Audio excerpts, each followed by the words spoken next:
सुप्रभात बच्चों, कैसे हैं आप? आशा करती हूं आप सब बहुत अच्छे हों। बच्चों, आज मैंने आपके लिए जो विषय चुना है वो है मुहावरे। मुहावरे बहुत मजेदार विषय है बच्चों। तो आइए जान लेते हैं पहले कि मुहावरा होता क्या है। मुहावरा शब्द अरबी भाषा का शब्द है जिसका अर्थ है वाक्य में प्रयुक्त कथन, या इसको वाक्यांश कह सकते हैं। तो अब यहां पर मैं आपको एक बात बता दूं कि जो मुहावरा हमारे सामने होता है वह अपने शाब्दिक अर्थ को न बताकर हमें एक प्रतीकात्मक अर्थ जताता है या उसके पीछे कोई और भाव छुपा होता है। कई बार मुहावरे के पीछे एक व्यंग्य छुपा होता है। मुहावरा बहुत मजेदार और महत्वपूर्ण है। कारण यह है कि मुहावरा भाषा को दमदार बनाता है। अगर हम अपनी भाषा में मुहावरों का प्रयोग करते हैं तो ये हमारी बात को और भी ज्यादा गहरे तरीके से किसी के ऊपर असर डालने में कारगर सिद्ध होता है। और किसी ने क्या खूब कहा है कि मुहावरे भाषा के लिए प्राण हैं। जैसे हमारे शरीर के लिए प्राण और आत्मा जरूरी है, भाषा में अपना प्रभाव जमाने के लिए मुहावरों का बहुत बड़ा रोल है। तो आइए जो मुहावरे आज हम याद करेंगे, जो मुहावरे आज हम सीखेंगे वो आपके लिए ये है। पेट में चूहे दौड़ना। बच्चों, जो बचपन में मैंने मुहावरा सबसे पहले सीखा था वो शायद यही था कि पेट में चूहे दौड़ना।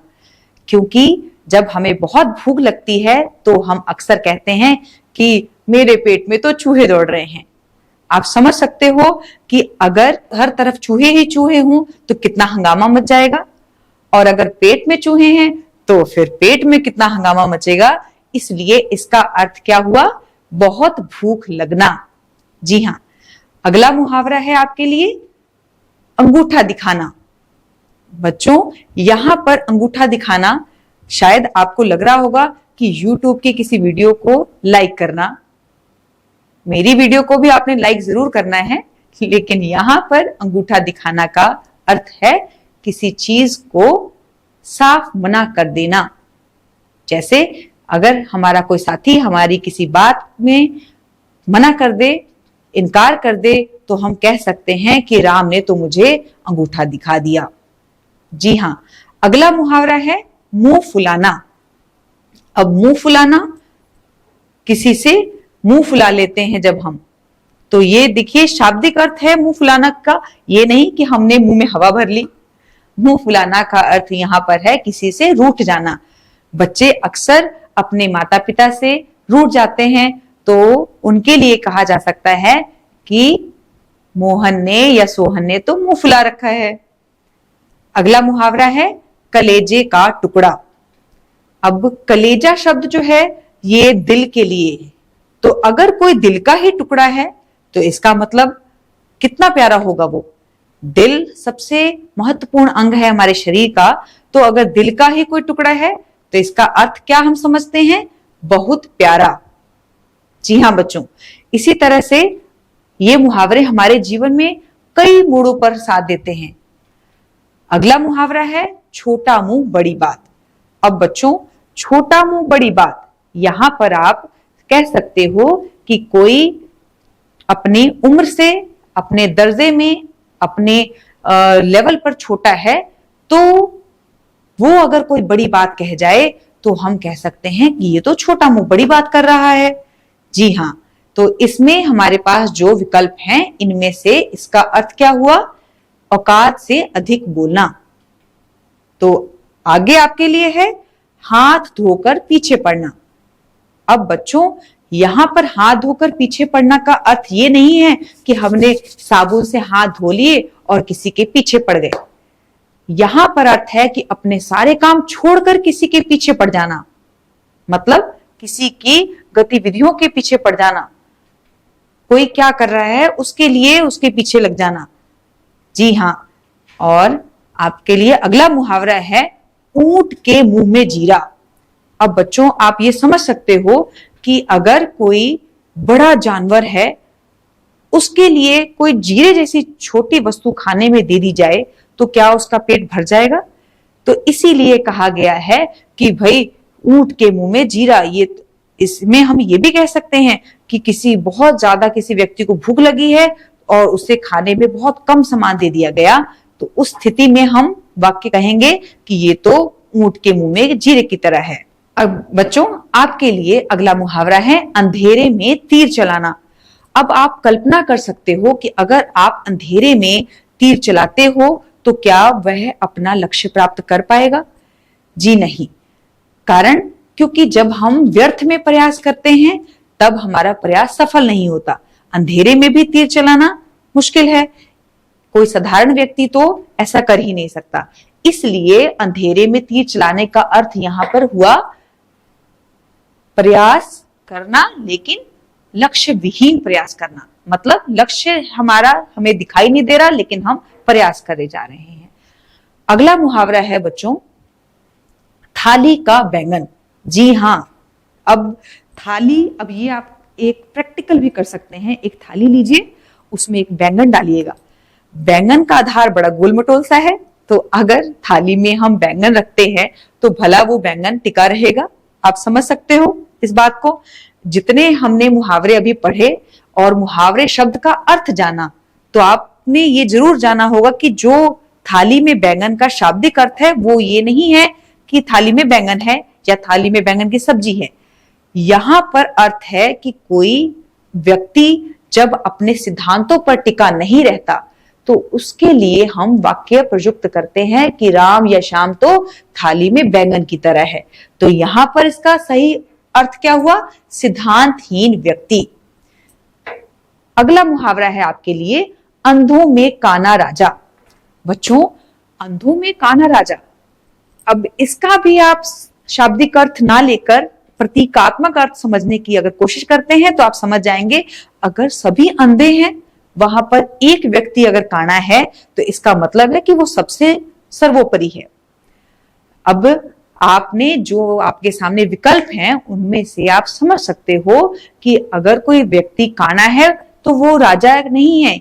यहां पर अर्थ ये हुआ कि अगर सब अनपढ़ है और उन अनपढ़ों में कोई थोड़ा सा व्यक्ति पढ़ा लिखा है तो वो क्या कहलाएगा? अंधों में काना राजा।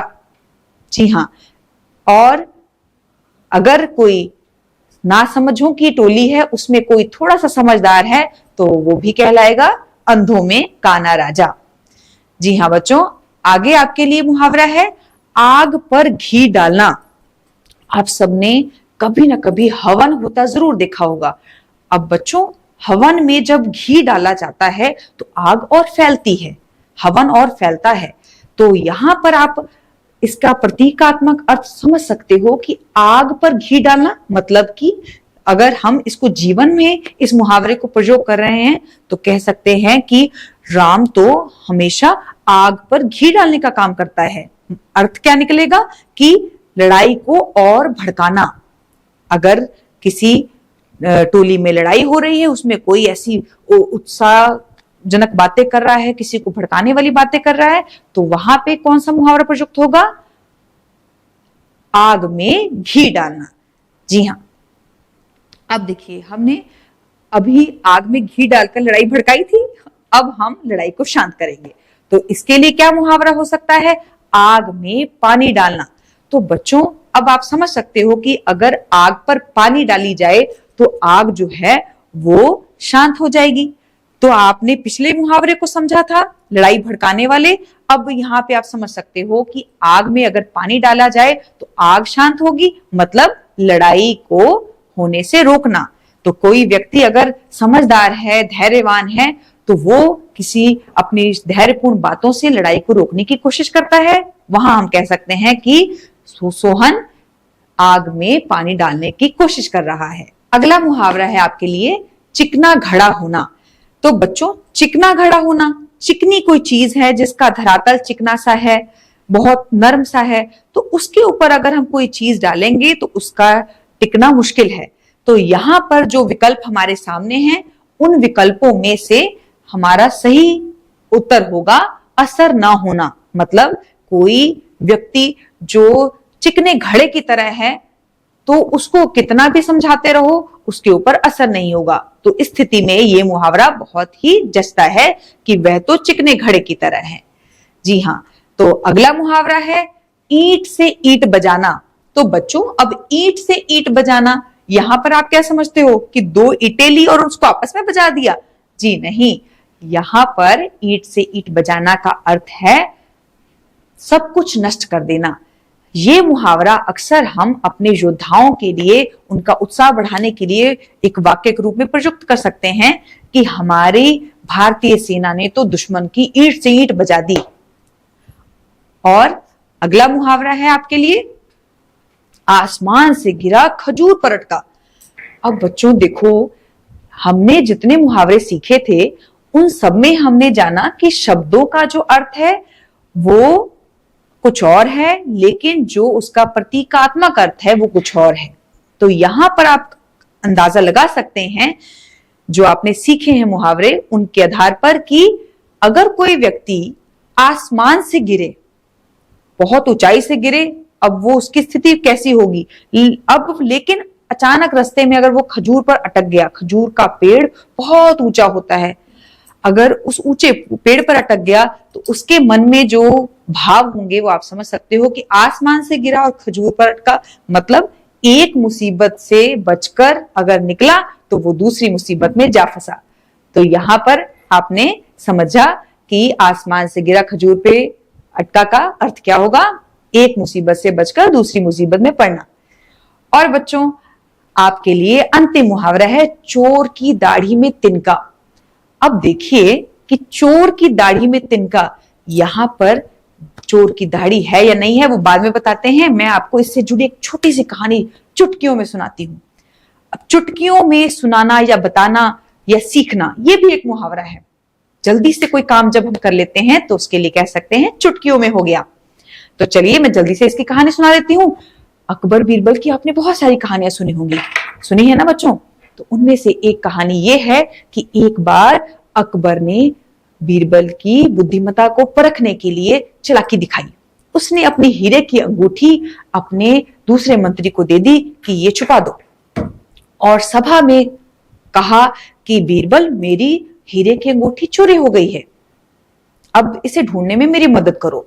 बीरबल बहुत ही बुद्धिमान, बहुत धैर्यवान, शांत व्यक्ति था और उसने क्या किया, सभा जब लगी तो उस सभा में कहा कि महाराज मुझे आपका दोषी मिल गया है, मुझे पता है कि आपकी हीरे की अंगूठी किसने चुराई है।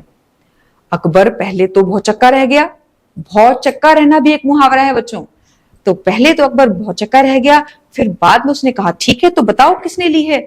और बीरबल ने बहुत बुद्धिमत्ता से कहा कि महाराज जिसने आपकी अंगूठी ली है उसकी दाढ़ी में एक तिनका फंसा है। और बीरबल बहुत ही तेज नजरों से देखने लगा कि ऐसा कौन करने वाला है। तो फटाफट से जो उसका मंत्री था अकबर का, उसने धीरे से अपनी दाढ़ी साफ करने की कोशिश की। तो इससे आपने क्या समझा कि इसका अर्थ क्या होगा, दोषी व्यक्ति स्वयं डरता है, जिसने दोष किया है वो अपनी गलती को छुपाने के लिए जरूर कोई प्रयत्न करता है। तो बीरबल ने फटाक से जवाब दे दिया कि ये मंत्री, इन्होंने आपकी हीरे की अंगूठी चुराई है। अकबर ने झूठा दिखावा करते हुए मंत्री को डांटा और साथ में बीरबल की प्रशंसा की।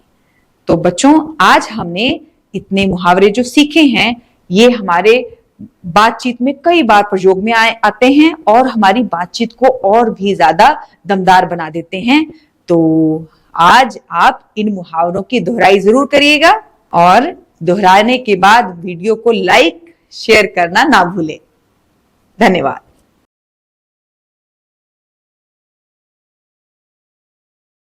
Welcome to DAV University Jalandhar, where knowledge meets innovation, established with a vision to empower minds and transform futures. At DAV University, we believe in excellence through education where tradition meets modernity.